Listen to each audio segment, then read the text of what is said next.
Hey friends, it's your boy Joey. Some updates, and then what we're gonna do today.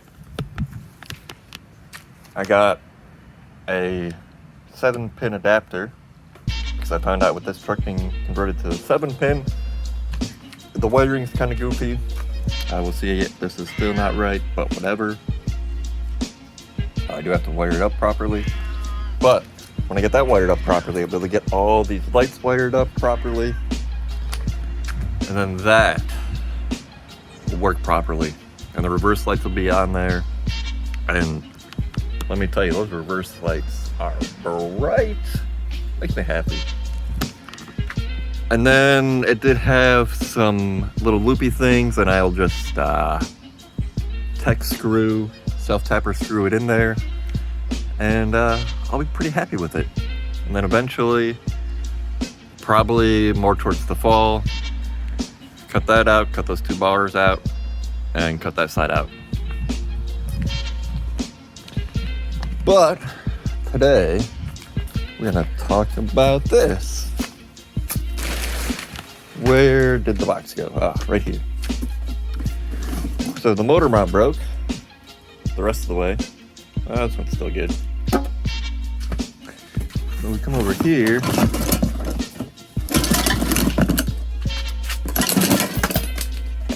And yeah, that's the only place where the little thing holds on now. No longer holdy-on-y. So I'd always lose my boost.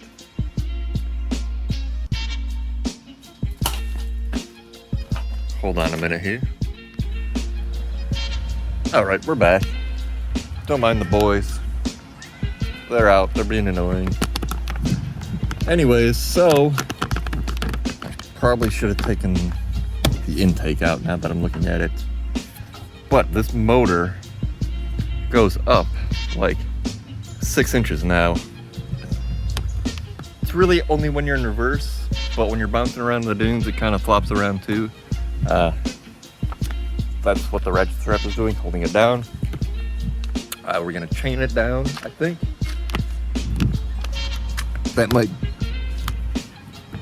That'll be an eventually thing, but I'm gonna use these 2 bolts here. They are fairly large and just holding on a bracket that I don't use anymore. And then wrap it around the frame or something there. Yeah. So that should work out okay until I can afford motor mounts. But the piping here, as you can see, it just doesn't want to go all the way in for some reason. This here is supposed to be up here, so I could put that. Let me go back. Michael, stop it. Put this ring around it, and this is what holds it in. So today we're going to, plan is anyways, pull the cooling stack apart and clean everything. And then try and figure out why they don't want to go on all the way. We also got this to dry. We got the big chain and the hoist, how I had to get it on there. Had to lift with the hoist like I did the mower. And yeah, but we'll find out. I'm gonna get to working on this and update you in a little bit. Alright friends, so we're here. I can't really move this, but you can kind of see that might be why I have a little bit of overheating issues at the dunes. This cleaned up all right. This cleaned up all right. But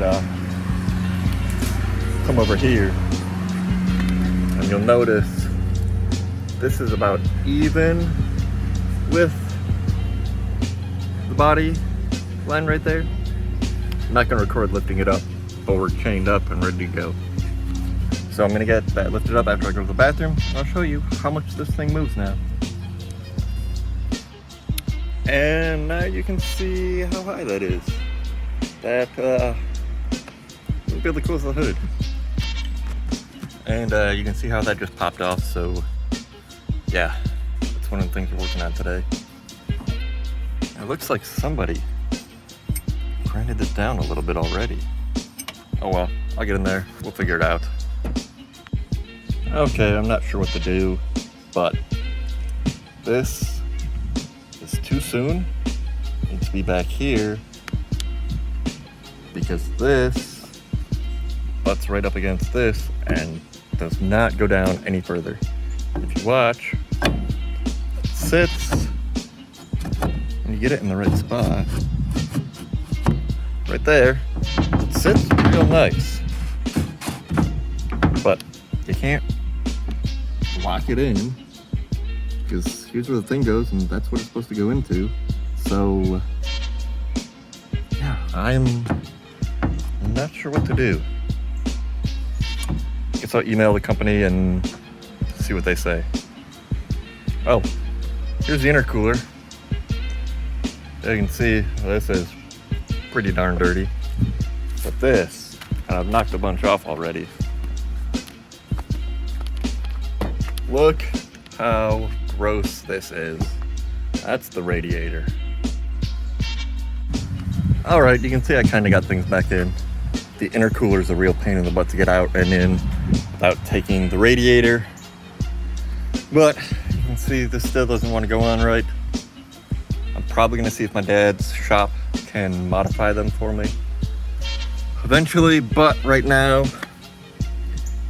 this is really not on right. And I figure out how to remove all of this. So I'm gonna take all that out, get that on there better, see if my boost is better, get all the front plastic on, the hood latch, the lights, so I can at least drive myself to work.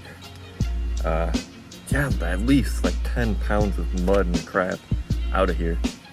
Looks like I do still need to spray through this one, but I'm not too worried right now. Anyways, I'm gonna get back to work on that, and yeah, we'll see how it goes.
Well, new tubes aren't gonna fit. I closed the hood.